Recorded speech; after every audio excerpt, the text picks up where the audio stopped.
لله وكفى والسلام على عباده الذين اصطفى أما بعد. أعوذ بالله من الشيطان الرجيم. بسم الله الرحمن الرحيم. وقال الرسول يا رب إن قومي اتخذوني هذا القرآن مهجورا. صدق الله العظيم. عن علي رضي الله تعالى عنه قال سمعت رسول الله صلى الله عليه وسلم يقول إنها ستكون فتنة.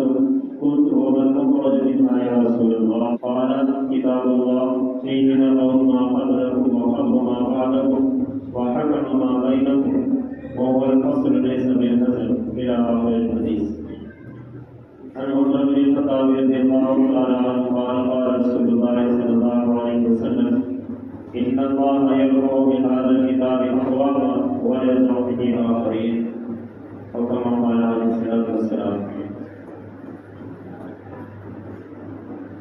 عزیزان گرامی، اللہ تبارک و تعالیٰ نے قرآن کریم کی سورہ قرآن کی اس آیت میں رسول صلی اللہ علیہ وسلم کا ایک شکوہ بیان کیا کہ اللہ کے رسول صلی اللہ علیہ وسلم قیامت کے میدان میں میدان حشر میں مسلمانوں کے بارے میں ان مسلمانوں کے بارے میں ایک شکوہ کریں گے اللہ تبارک و تعالیٰ سے جنہوں نے قرآن کریم کو پیٹ کے پیچھے ڈال دیا. وقال الرسول یا رب انہم اتخذوا، کہ میرے رب، اللہ کے رسول فرمائیں گے میرے رب کہ میری قوم نے قرآن کریم کو پیٹ کے پیچھے ڈال دیا، نہ اس پر عمل کیا، نہ اس کی تلاوت کی اور نہ اس کا ادب و احترام کیا. قرآن کریم پر عمل کرنے کے لیے اتنی چیزیں ہو سکتی تھی کہ کسی کتاب کو پڑھنے کے لیے اس کا بہترین انسان کا لکھا ہوا ہونا چاہیے. کوئی بھی کتاب اگر آدمی پڑھنا چاہتا ہے دنیا میں تو اس کا کسی ایسے انسان کا کہ جس پر کسی طرح کا کوئی الزام نہ ہو، جس کتاب کے بارے میں دسیوں اور سینکڑوں ہزاروں لوگ یوں کہتے ہیں کہ یہ کتاب بہت اچھی ہے تو اس کو پڑھنے کا من کرے گا، یا اگر دنیا والے کسی دل کو معزز اور احساس اور عظیم سمجھتے ہو اور اس میں وہ کتاب لکھی گئی ہو تو پھر اس کی اور عزت بڑھے گی. اور پھر جس کے واسطے سے وہ کتاب کوئی دنیا کے اندر لکھی گئی ہو وہ نمائندہ ہو بہت بڑی ہستی کا کہ جس کو دنیا والے سب سے اچھا نمائندہ اور اچھا فرشتہ اور اچھا رسول سمجھتے ہو. تو قرآن کریم میں یہ سب باتیں جمع ہیں. قرآن میں دنیا کے اعتبار سے جو عزت کا معیار جو ہو سکتا تھا وہ قرآن کریم کو حاصل ہے. کیسے؟ ایک بطور مسلمان بحیثیت مسلمان ہونے کے سب سے معزز اور مکرم مہینہ کون سا ہے؟ رمضان المبارک کا مہینہ ہے. اور پھر رمضان المبارک کے مہینے میں جو معزز اور مکرم رات ہے وہ لیلۃ القدر ہے. تو اللہ تعالیٰ نے رمضان المبارک میں قرآن کا نزول کیا اور پھر لیلۃ القدر میں لوح محفوظ سے آسمان دنیا میں اس کو اتارا. اس سے بڑی کوئی اہمیت کی بات نہیں ہو سکتی، اس سے بڑی کوئی فضیلت کی بات نہیں ہو سکتی. اللہ تعالیٰ نے اپنی نورانی مخلوق میں جو سب سے بہترین ہے، سب سے اچھے فرشتے ہیں حضرت جبرائیل علیہ السلام، ان کا انتخاب کیا ہے اس کو محمد رسول اللہ تک لانے کے لیے، جنہوں نے تمام پیغمبروں کا زمانہ پایا، جنہوں نے اللہ تعالیٰ کے احکامات تمام پیغمبروں کے پاس پہنچائے ہیں. وہی فرشتے کا انتخاب اللہ تعالیٰ نے قرآن کریم کو محمد رسول اللہ تک لانے کے لیے انتخاب کیا.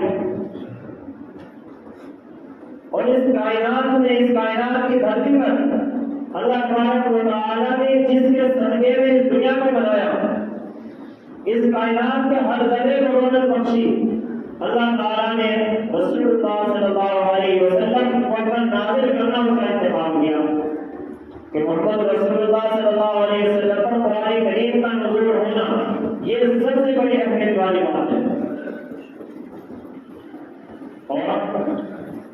اللہ تبارک و تعالیٰ نے قرآن کو پیدا نہیں کیا.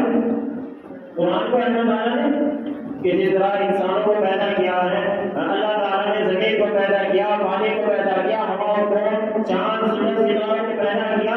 اللہ تعالیٰ نے قرآن کو ایسے پیدا نہیں کیا. قرآن اللہ تعالیٰ کی صفت ہے، قرآن اللہ تعالیٰ کی مخلوق نہیں ہے. قرآن اللہ تعالیٰ کی صفت ہے، اللہ تعالیٰ کے ساتھ متصل ہے کہ جب سے اللہ تعالیٰ ہے، جب سے ہی قرآن کریم ہے.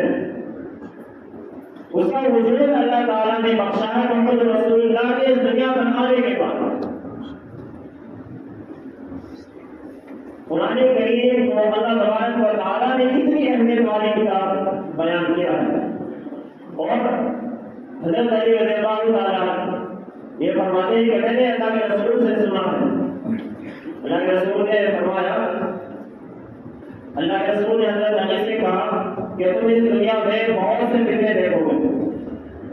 اور اب آپ اندازہ لگائیں جس دور کے بارے میں اللہ کے رسول نے حضرت علی کو کہا وہ دور کون سا ہے؟ خیر القرون کا دور ہے. اللہ کے رسول نے فرمایا خیر القرون قرنی ثم الذین یلونہم ثم الذین یلونہم، کہ میرا زمانہ سب سے بہترین زمانہ ہے. خیر القرون کہ میرا زمانہ سب سے بہترین ہے. اور ظاہر سی بات ہے رسول موجود ہے، اللہ کی وحی آ رہی ہے، قرآن کریم نازل ہو رہا ہے، احکامات آ رہے ہیں، فرشتوں کا نزول ہو رہا ہے. اور صحابہ کی جماعت اللہ کے رسول سے چاہتی ہے کہ کوئی حکم نازل ہو اور اس پر عمل کرے. تو سب سے بہترین شخص دنیا کے اندر موجود ہے، تو ظاہر سی بات ہے اس سے بہتر کوئی زمانہ ہو نہیں سکتا. اور اس زمانے میں اللہ کے رسول نے حضرت علی سے فرمایا کہ تم اس دنیا میں میرے بعد بہت سے فتنے دیکھو گے. حضرت علی نے یہ بھی پوچھا اللہ کے رسول سے کہ آپ یہ بتا رہے ہو فتنے کیسے کیسے ہوں گے، کیا کیا فتنے ہوں گے، یہ بھی پوچھا. اللہ کے رسول سے انہوں نے کہا کہ یا رسول اللہ ان فتنوں سے نکلنے کا راستہ کیا ہوگا، کہ ان کا علاج بتا دیں. ہمیں مرض نہیں چاہیے، ہمیں علاج بتا دیں. کہ جب کوئی چیز سامنے ہوگی ظاہر سی بات ہے اس کا ہمیں پتہ چل جائے گا اور اس کا علاج ہمارے پاس ہوگا تو اس سے علاج کر لیں گے. اللہ کے رسول سے فرمایا ومن مخرج منها یا رسول اللہ، کہ اللہ کے رسول کو فتنوں سے نجات کا کیا حاصل ہوگا. اللہ کے رسول نے فرمایا کتاب اللہ، کہ تمہارے درمیان اللہ کی کتاب ہے، تمہارے درمیان اللہ کی کتاب موجود ہے. فیہ نذر ما قبلکم وما بعدکم، کہ اللہ تبارک و تعالیٰ نے اس قرآن میں پہلے لوگوں کے واقعات بیان کر دیے اور بعد میں آنے والے واقعات کی خبر دے دی. اور قرآن میں اللہ تعالیٰ کے رسول نے قرآن کریم کی حقیقت بیان کی ہے. وہ الفصل لیس بالهزل، کہ قرآن کریم کے اندر جتنے احکامات، جتنے آیتیں، جتنے بھی قصے اور عقائد احکامات جو بھی بیان کیا گیا ہے وہ بالکل سچا ہے. اس کے اندر کوئی ہیر پھیر نہیں ہے، کوئی جھوٹ نہیں ہے.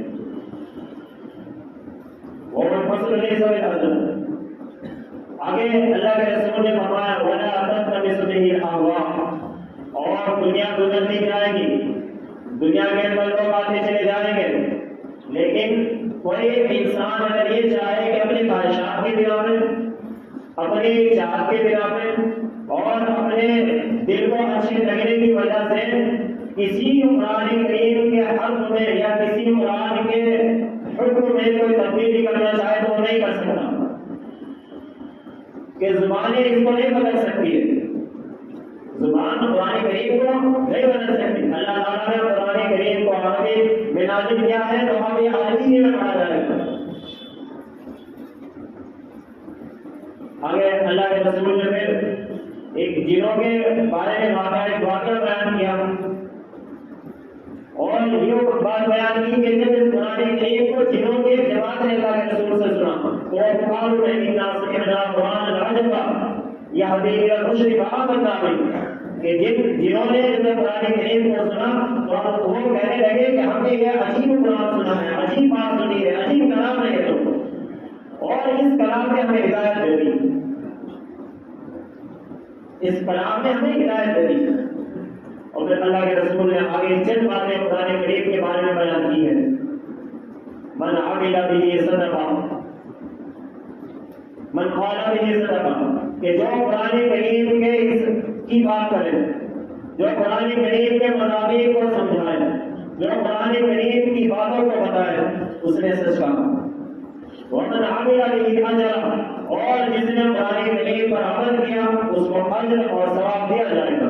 اللہ کے رسول فرماتے ہیں کہ قرآن کریم کی اگر کوئی شخص تلاوت کرتا ہے، قرآن کریم کو پڑھتا ہے، تو اس کے ایک حرف پر اس کو 10 نیکی ملتی ہے، اس کے ایک حرف پر 10 نیکی ملتی ہے۔ دنیا کی ایک واحد ایسی کتاب ہے کہ جس کے پڑھنے پر ثواب ہے، جس کے حرفوں پر ثواب ہے، جس کو سمجھ کر پڑھے تب بھی ثواب ہے، جس کو بغیر سمجھے پڑھے تب بھی ثواب ہے۔ اور اللہ کے رسول نے یہاں تک ارشاد فرما دیا، حضرت عثمان غنی رضی اللہ تعالیٰ عنہ ارشاد فرماتے ہیں خیرکم من تعلم القرآن وعلمہ، کہ دنیا کے اندر سب سے بہترین شخص وہ ہے جو قرآن سیکھے اور قرآن سکھائے۔ یہ عجیب سی بات ہے کہ جس کو اللہ تبارک و تعالیٰ کا رسول امام الانبیاء محمد رسول اللہ صلی اللہ علیہ وسلم دنیا کا سب سے بہترین انسان بیان کر رہے ہوں اور دنیا والے اس کی تحقیر کرتے ہیں، دنیا والے ان کی بے عزتی کرتے ہیں، ان کو بہت حقیر سمجھتے ہیں۔ قرآن کریم کو کوئی پڑھ رہا ہے، قرآن کریم کوئی پڑھا رہا ہے تو اس سے بہتر کوئی نہیں ہو سکتا، کیونکہ اللہ کے رسول نے اس کو بہتر ہونے کا ٹائٹل دے دیا۔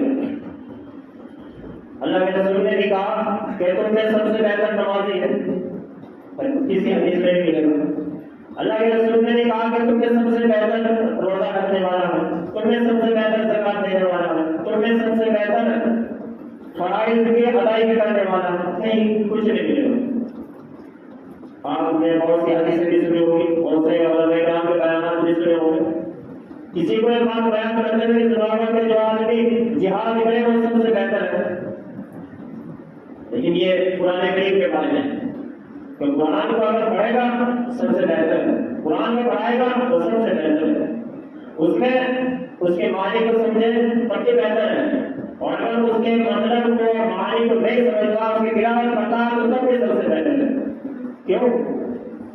اگر معنی اور مطلب کو سمجھے گا تو اس کا عمل کرے گا، اور اگر معنی اور مطلب کو نہیں سمجھ رہا ہے لیکن پھر بھی پڑھ رہا ہے تو اللہ تعالیٰ کا کلام سمجھ کے پڑھ رہا ہے، اللہ تعالیٰ کا کلام سمجھ کے پڑھ رہا ہے، تو اس سے بڑی اور کیا سعادت ہو سکتی ہے انسان کے لیے کہ وہ اپنی زبان سے، جس زبان سے ہم نہ جانے کتنے جھوٹ بول دیتے ہیں، نہ جانے کتنے جھوٹے وعدے کر دیتے ہیں، اس زبان سے اللہ تعالیٰ کا کلام پڑھے، اللہ تعالیٰ کی صفت کو اپنی زبان سے ادا کریں، تو یہ ہمارے لیے کتنی بڑی سعادت اور خوش نصیبی کی بات ہے۔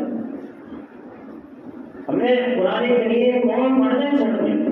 اکثر لوگ تو قرآن، بہت سے ایسے لوگ ہیں جو قرآن کریم کو پڑھنا ہی جانتے ہیں، بہت سے ایسے ہیں جو پڑھنا جانتے ہیں لیکن صرف رمضان میں پڑھتے ہیں، پورے سال قرآن کو ہم کیسے کچھ ڈال کے رکھتے ہیں، اور جب رمضان آتا ہے تو بس سمجھ لیتے ہیں کہ بس اب ہم اپنے پورے سال کا حق ادا کر دیں گے۔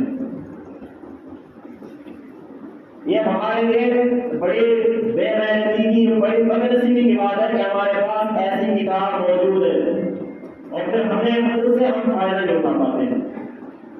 اللہ کے رسول یہاں تک ارشاد فرماتے ہیں کہ اگر کوئی شخص دن بھر قرآن کریم کی تلاوت میں لگا رہے، اس کو اللہ تعالیٰ سے مانگنے کا وقت نہیں ملتا، دعا کرنے کا وقت نہیں ملتا، سوال کرنے کا وقت نہیں ملتا، تو اللہ تعالیٰ اس کو بنا مانگے اتنا دے دیتے ہیں جتنا جو آدمی سوال کرتا ہے اس کو نہیں دیتے۔ کیوں؟ کیونکہ وہ اللہ تعالیٰ کے کلام میں لگا ہوا ہے، اللہ تعالیٰ کی صفت میں لگا ہوا ہے، اللہ تعالیٰ کے قرآن کریم کو پڑھنے میں لگا ہوا ہے،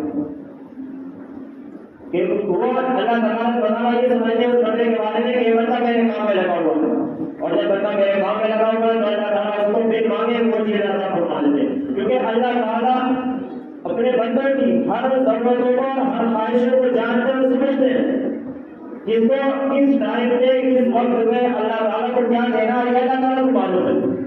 ہم تو اپنے دل کی چاہت مانگیں گے، اپنے دل کی خواہشیں اللہ تعالیٰ سے اپنی مرادیں مانگیں گے، لیکن اللہ تعالیٰ کو معلوم ہے کہ اس بندے کو کس وقت میں کیا چیز چاہیے اور کس وقت میں کیا چیز اس کو دینی چاہیے، وہ اللہ کو معلوم ہے۔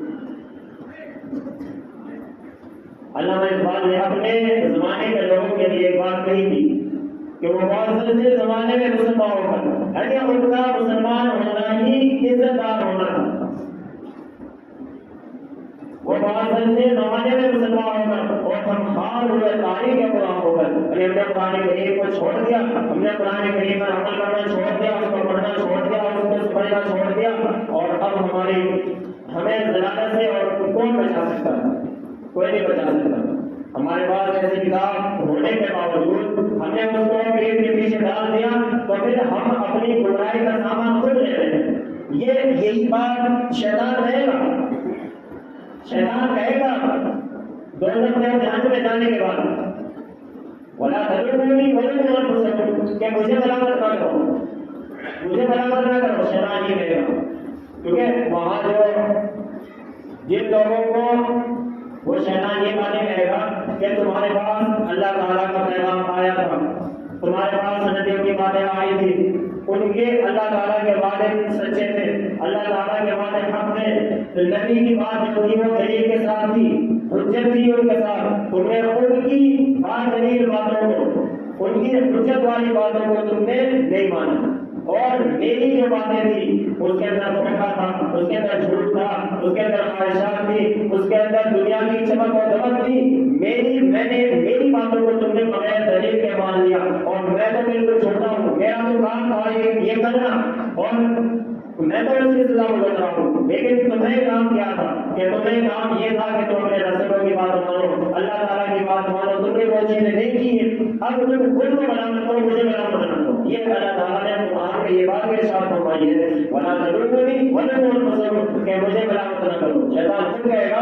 کہ مجھے ملامت نہ کرو، وَلُومُوا أَنفُسَكُمْ، کہ اپنے آپ کو ملامت کرو، اپنے آپ کو تانے دو، مجھے تانا نہ دو۔ یہ شیطان کہے گا، شیطان کہے گا کہ لوگوں کو اللہ کے رسول نے اور اللہ تعالیٰ نے بتا دیا تھا کہ شیطان تمہارا بڑا دشمن ہے، پھر تم نے میری بات کی مانی۔ یہ سب چیزیں قرآن کریم اگر ہم پڑھیں گے سمجھیں گے تو ہمیں سب کچھ ملے گا۔ اللہ تبارک و تعالیٰ عمل کی توفیق عطا فرمائے۔